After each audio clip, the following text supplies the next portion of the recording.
Salut à toutes et à tous, très heureux de vous retrouver. Jeudi égale Big Day et je suis assez intéressé et il y a beaucoup de choses qui se passent là depuis hier.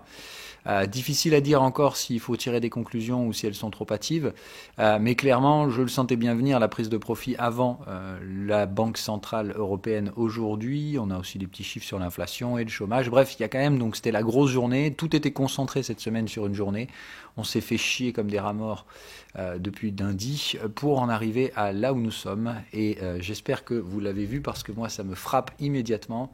On a un sentiment qui donc se dégrade. Alors attention, se dégrade, c'est pas la fin du monde, mais on risquerait éventuellement, en fonction de ce qui se passera aujourd'hui, de quitter la zone Extreme Grid, zone dans laquelle, encore une fois, normalement au-dessus de 80, on ne tient pas bien longtemps historiquement parlant, et pourtant ça prend en compte les années complètement stupides, 2018, 2019, voilà, et voilà. Mis à part donc la fin juste avant le Covid, où justement ça a expliqué aussi la grosse branlée qu'on s'est pris derrière, mais surtout ce qui me plaît, c'est ça, c'est-à-dire qu'en un rien de temps, le sentiment, juste avec une petite baisse à Wall Street, boum, tout de suite, ça y est, les gens se mettent à acheter les replis. Alors là, je comprends pas. Faudra m'expliquer des fois quand même. Mais bon, voilà. Donc le délire, pour moi, c'est ça, c'est qu'effectivement, les particuliers, comme d'hab, sont prêts à renverser l'intégralité de leur position très vite. Ce qui me laisse toujours à penser qu'en fait, cette zone-là, c'est un peu la zone de neutralité. En gros, dès que ça baisse, ils achètent comme des cons. Dès que ça monte, ils vendent. Donc c'est franchement fantastique. Mais attention, encore une fois, moi, je reste quand même prédominant sur une stratégie moyen terme, disons que j'ai un peu de mal à donner le timing, mais disons que j'ai l'impression qu'on a bouffé tous les gains de l'année et on va faire une petite analyse, parce que c'est vrai que celle-là, moi je l'ai en tête et que je vous en ai pas parlé. Pour l'instant. Allons-y, retournons au graphique. Donc, pour moi, le S&P 500, ce qu'il nous fait hier, c'est pas encore dramatique, mais effectivement, je pense que cette fois, on va quand même mettre une petite branlée au contexte horaire. Je pense qu'on peut sans aucun problème aller faire au moins 3615, là où on retrouve des overlaps d'anciennes résistances. Alors on l'avait déjà partiellement visité ici, ce qui m'avait invité à me poser quand même des questions. Disons que moi, en tout cas pour ma part, je lâcherai pas les stratégies de couverture tant qu'on ne sera pas par là. Le gros point d'interrogation de la journée, lié donc probablement à la BCE, étant donc de savoir si ce marché que j'ai en face de moi va me la foutre à l'envers et rebondir sur le contexte horaire. Maintenant, pour moi, ce contexte horaire est juste complètement rocambolesque et comme on l'a vu, il est même squeezé ici hier. Et là, voilà, pam, on voit bien que le squeeze, c'est une sortie immédiate avec un exit. C'est vraiment pas beau. Pour un signal de reverse, clairement, par rapport à tout ce qu'on avait les semaines dernières, qui était plutôt mitigé, autrement dit, c'était vraiment y aller en demi-teinte, petite taille de position, beaucoup d'incertitudes sur la taille des stop-loss en reverse. Bref, il valait mieux taper large. Là, clairement, moi, avec un exit sur une zone de volat, hier, j'ai pas hésité à doubler la taille de mes positions existantes. Et alors je suis encore en levier spéculatif, qu'on soit bien d'accord. Il s'agit absolument pas ici de sortir la bite à l'air et de commencer à vendre n'importe comment. Mais bien de dire, je couvre le portefeuille. Je suis toujours pas couvert à 100%, c'est-à-dire qu'à l'heure actuelle, j'ai toujours une exposition acheteuse au marché, légèrement acheteuse, et mon objectif étant toujours de mettre en place une couverture, voire à terme une petite exposition vendeuse. Mais pour l'instant, pas de catastrophe à l'horizon. Et c'est plus d'essayer de profiter des replis, encore une fois, et avant de dégrader le sentiment qui a été initié depuis le début du Covid, depuis le point bas Covid, clairement, ça va pas non plus se faire en deux matins. Voilà. Donc pour l'instant, la volatilité reste faible. On a évidemment un petit rebond hier qui est sensible, mais clairement assez insignifiant pour l'instant, pour vraiment considérer qu'on a quoi que ce soit de vraiment palpable. Donc encore une fois, commencez pas parce que ça baisse d'1% à crier au loup, etc. Par contre, bon, c'est clair qu'en journalier, c'est pas une belle journée. C'est un avalement baissier sur une zone de reverse. Bref, j'ai l'impression que le signal de prix vendeur vient d'être donné, et y compris donc sur le marché le cash, sur le spot. Donc encore une fois, on vient essayer de déborder des contextes, il n'y a pas d'acheteurs, il faut comprendre au bout d'un moment qu'un marché sans acheteurs, ça ne peut pas monter bêtement et continuellement, uniquement sur des attentes monétaires. Il faut bien comprendre que ces attentes monétaires, elles ont empêché les baisses, mais elles ne permettent pas de monter en soi. Alors ça, évidemment, c'est un nouveau paradigme, il y a beaucoup de gens qui y croient encore. Moi, je pense qu'il y a une limite à la création monétaire et qu'on n'est pas trop loin de la trouver d'ailleurs, mais voilà.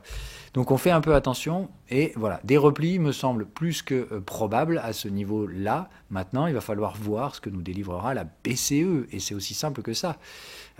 C'est très compliqué aujourd'hui de faire un forecast. Voilà. Donc attention au shifting de sentiments, puisqu'évidemment, là ce que j'essaie de vous faire comprendre, c'est qu'il suffit que ça rebaisse un peu, et qu'est-ce qui se passe ? Les particuliers passent à l'achat sur les sommets de Wall Street. Ça veut dire quoi ? Ça veut dire qu'on peut commencer à enfiler du support. Et moi, sérieusement, malheureusement, hein, on travaille dans ces contextes depuis un bon moment. Je pense que le bas du contexte peut être revisité à terme. Hein.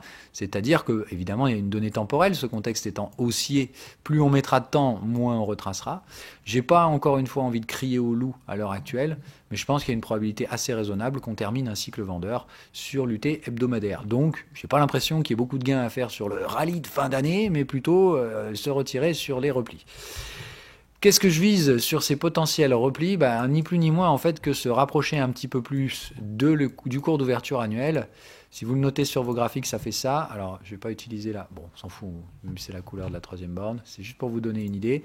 Voilà, vous voyez à peu près où c'est. Donc moi, quand je vois ça, je me dis, ok, donc ça c'est notre cours d'ouverture annuel. Bon, on l'a suffisamment traité. On l'a breaké une fois. Je doute clairement qu'on ait la probabilité d'aller clôturer dessous. Donc on finira pas, je pense, l'année en négatif. Mais la question, c'est de dire, maintenant qu'on a travaillé 4 fois le niveau, enfin 3 fois en support résistance, une fois en breakout, ça me m'étonnerait qu'on ait puisse avoir la force de retourner là. Et puis ça fait loin quand même. Enfin voilà, vous voyez, si on devait clôturer 2021 là, il faudrait vraiment se foutre un gros gadin dans la gueule. Alors attention, détrompez pas, c'est possible, hein, on l'a déjà fait. Je doute que ce soit possible. Moi, j'ai plutôt l'impression que ce qui nous attend, c'est un repli vers ce genre de zone-là, 3004, les anciens sommets, sans que ce soit dramatique. Et évidemment, on démarrera l'année prochaine, soit avec un biais un peu négatif, et on reviendra tester les moyennes. Bref, on démarre 2021 sur un faux départ, mais je pense qu'on tiendra normalement sans gros problème derrière. Soit carrément, on démarre 2021 sur un biais positif, et on va tout de suite se faire les sommets de 2020. Ce qui garantira effectivement la tenue des supports, même si, à mon sens, encore une fois, nous sommes dans un marché où je ne vois pas un potentiel de 50% à la hausse et de 50% à la baisse, mais plutôt faire vriller les cons à l'intérieur de ce merdier dans un marché débile de sentiments. Voilà toujours mon contexte personnel que j'essaie d'exploiter sur ces marchés. Donc, quand on est un peu cher, couverture, quand on arrive en bas, achat, et blabli blablabla, mais toujours continuer à taper ce même délire, en gardant une exposition de fonds pour l'instant positive. Vaut mieux voir le verre à moitié plein, même si oui, il y a des problèmes de crédit, etc., toutes les choses dont on a parlé. Ça veut dire, encore une fois, que ces risques ne nous empêchent pas d'être acheteurs, mais qu'il faut les prendre en compte dans la gestion, autrement dit. Eh bien, avant d'exposer son capital sous des résistances, on réfléchit un petit peu à ce qu'on fait. Voilà. Donc toujours pareil, ça se replie sur les techs également. Je pense que Tesla, il y a un vilain machin, donc je retourne à la couverture sur Tesla. Je recouvre également les achats, donc le but était, ça a été stoppé par là, je reprends les stratégies de couverture intégrale, on va voir si cette fois ça valide, mais j'ai une structure de schéma terminée pour ma part, il n'y a pas cette fois la relance suffisante, c'est-à-dire qu'on en a fini avec les schémas parabos, c'est-à-dire que le schéma parabolique, normalement, on sort toujours par le haut. Donc là, c'est plus le cas, on a buté sur le haut de canal, donc je pense que cette fois, on est bon pour se taper le range pendant 5 ans sur la valeur. Non, je déconne, mais on verra. En tout cas, pour l'instant, moi, je suis plus haussier sur Tesla. Jusqu'à nouvel ordre. Maintenant, attention, c'est aussi une valeur un peu dangereuse. Même chose, il y a eu un TP réalisé sur Virgin Galactic qui me semble tout à fait approprié. On a des alertes de volatilité, on vient visiter la zone dont on avait déjà parlé à l'époque quand les prix étaient peu chers. Voilà, cette zone est atteinte pour ma part, gestion du risque. Maintenant, on note bien aussi qu'on a un range bien mature, donc une probabilité non négligeable que cette zone-là soit un breakout. Voilà. Maintenant, bon, effectivement, le fait que j'ai surtout des alertes de volat m'invite à penser que le risque d'un faux départ et d'un retour dans le range pour plusieurs trimestres n'est pas non plus à écarter, surtout quand je combine ça avec le, on va dire, sentiment global que j'ai des actions pour l'instant. Autrement dit, c'est putain de cher et j'ai pas l'impression que les gens continuent à se ruer dessus autant qu'on le pense. Voilà. Les cryptocurrencies, je suis toujours pas bear, alors je suis pas boule non plus. Aujourd'hui est une journée qui m'intéresse évidemment. Alors je ne vois pas le lien direct BCE crypto-devise, mais attention, les banques centrales n'ont pas trop parlé des cryptos et pourtant elles se sont quand même sacrément appréciées. Donc faites attention à ce qu'il n'y ait pas un discours orienté, en tout cas une question post-conférence de presse qui puisse éventuellement titiller un peu le monde de la crypto. Bon, maintenant, moi personnellement, je suis pas effrayé. Par contre, il y a une news dont on n'avait pas parlé, dont les gars m'ont parlé dans Discord, du Mt. Gox qui va release à peu près 140 000 bitcoins. Donc effectivement, ça pourrait altérer un peu le supply. Maintenant, on a quand même un volume journalier de 2 millions de bitcoins. Bon, 2 millions 140 000. Effectivement, c'est un supply qui peut changer un peu la donne.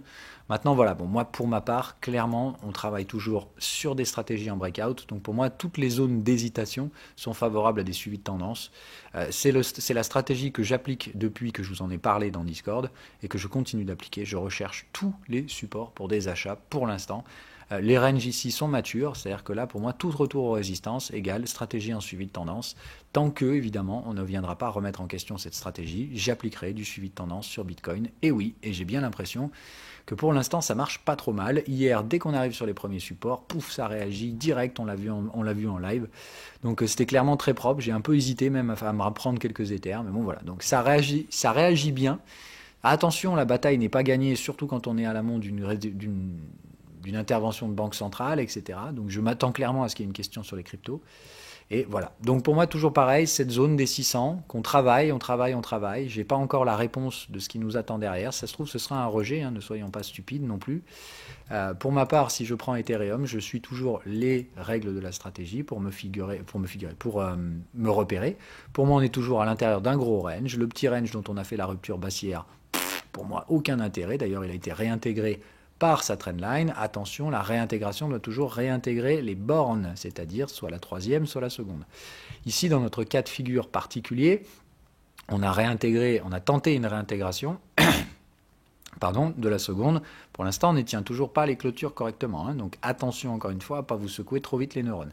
La réintégration de la trendline, c'est une chose. Moi, là, maintenant, pour prendre un billet aussi, il faut qu'on aille casser la trendline résistante. Maintenant, ça, c'est une pattern. Alors, c'est une pattern pour expérimenter, donc ne tradez pas ça n'importe comment. Mais évidemment, on ne trade pas normalement un range dans un range, sauf dans ce cas de figure-là. C'est-à-dire, si on a une tendance, on peut traiter la fausse cassure d'un range. Sa réintégration, puis sa sortie dans l'autre sens, peut constituer un signal de suivi de tendance. Bon, comme je l'aurais expliqué hier, dans notre cas de figure, ici, la trendline, elle est là. Donc, elle est clairement pas furieuse non plus, ce qui veut dire qu'elle nous permettrait éventuellement de trader en breakout à partir de 585-90, on va dire. Ce qui ne constitue pas non plus une énorme avancée par rapport au fait d'attendre la troisième borne à 617. Ok ? Donc, c'est juste de dire, ça permettrait de trader en breakout un petit peu plus agressivement. Voilà, ça réduit la taille du stop loss, parce qu'on paierait théoriquement ça en stop loss. Là, théoriquement, en rentrant ici, il n'y a plus que ça. Bon, c'est pas une énorme différence, normalement, voilà. Mais ça reste une pattern que je surveille pour moi, en tout cas pour l'instant.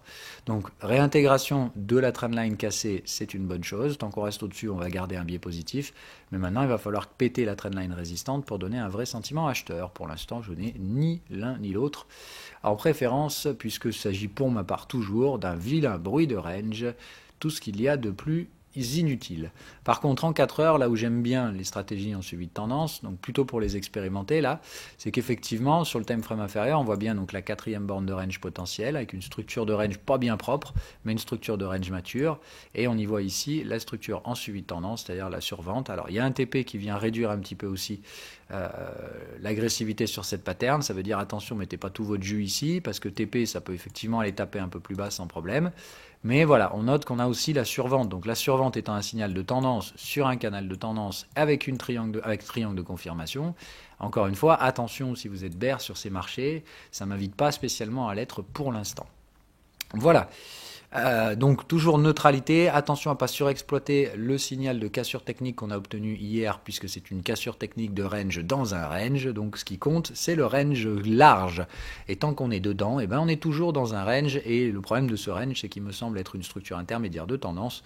Autrement dit, je pense qu'il y a toujours de la tendance haussière et qu'elle n'a pas, pour l'instant, vocation à se terminer, à mon sens. Voilà, donc restez attentifs, pas stupides. Aujourd'hui, jour de BCE égale, c'est pas le moment de prendre des paris spéculatifs sur l'euro-dollar, etc. Pour ma part, les TP ont déjà été réalisés, je crois même dès la semaine dernière. Sur les indices, je reste quand même à l'achat du DAX, mais voilà, j'ai pas non plus une confiance dingue.